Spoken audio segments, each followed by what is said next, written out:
Well, good morning. I'm Daniel Dalp, and this is For Your Sunday Morning Drive, the short podcast with the goal of providing some motivation, drive, and encouragement on your way to worship and helping you recenter your mind on those spiritual things on a hectic Sunday morning. We are brought to you by the Ministry League network of podcasts. As always, you can check out the great resources that Ministry League provides free of charge, both through ministryleague.com and their app. I do hope your morning is going well. It is my prayer that you are having a wonderful day, whether this is on a Sunday or whenever you listen to the show, and I sincerely appreciate you tuning in whenever you have the opportunity. And I hope you enjoy today's episode. It's admittedly a little bit more lighthearted than some of the ones I've recorded recently, and I don't think that's a bad thing. Let's go ahead and get the show on the road. This is episode 66, a weird parody. Let's go to church.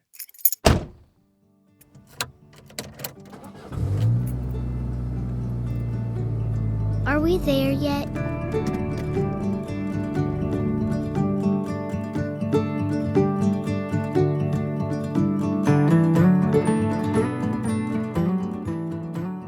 My wife and I recently went and saw a concert, and it wasn't just any concert, mind you. No, dear listener, the star of the show for this evening of musical delight was none other than the wickedly talented, industry-revered, lyrical genius, and quite possibly the most gifted musical mind of our age. Yes, you guessed it, the one, the only, Weird Al Yankovic. Now, if you aren't familiar with his body of work, I highly recommend him. You see, his specialty is parody songs. He's known for delightful parodies such as eBay, Ode to a Superhero, and Amish Paradise. And I've been a big fan of Mr. Yankovic since I was in middle school, much to my parents' chagrin. I remember them being bewildered that I could recount every lyric of an 11-minute song like Albuquerque, but couldn't for the life of me remember the formulas that I needed to succeed in algebra or calculus. Well, c'est la vie. And I think the reason I was always fascinated by Weird Al's music is because it took something that was popular, something that maybe took itself a little too seriously, and he made it his own, a true parody, albeit much more lighthearted. You see, the skeleton of the original work was still there,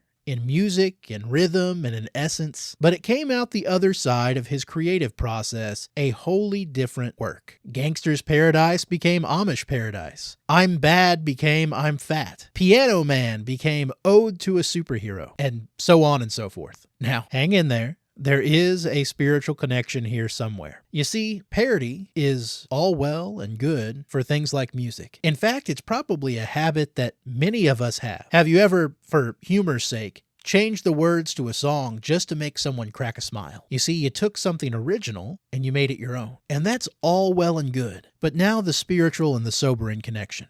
Do we sometimes make a parody of God?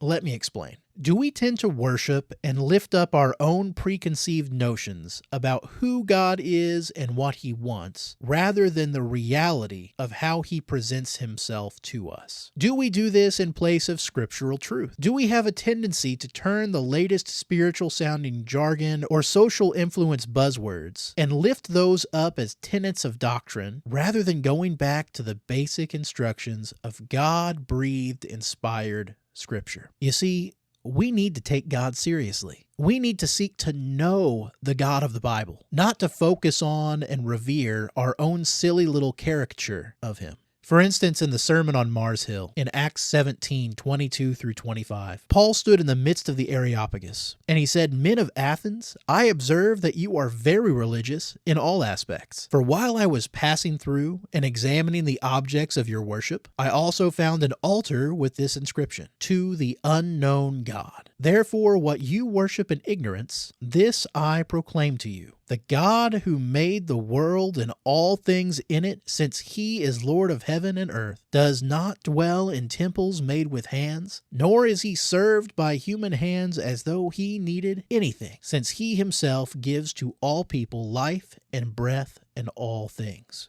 Are we like those people in Athens who worshiped in ignorance a parody of the one true God? What does this look like for us today? Well, maybe we say things like, God is love, and that's true, but we fail to also recognize his justice and his wrath and his grace and his holiness and all the other aspects of his nature. Do we cherry pick Friends, my encouragement to you today is to get to know God on His terms, according to the way He describes Himself in Scripture. Don't let Him be unknown to you. Don't just assume that you know Him and what His Scripture says. Read it for yourselves. Discover it. Worship the true God. Because you have to admit that worshiping, seeking, and serving a parody of God rather than the genuine and all-sovereign monarch of the universe, that's a little bit risky, and it's more than just a little bit weird. Well, those are my thoughts for your Sunday morning drive.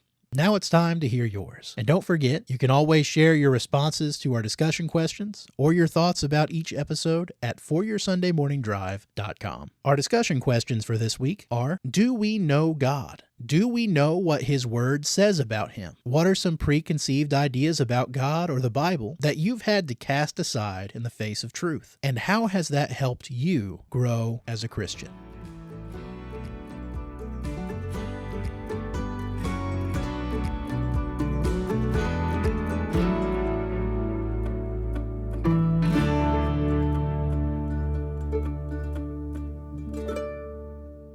We're here.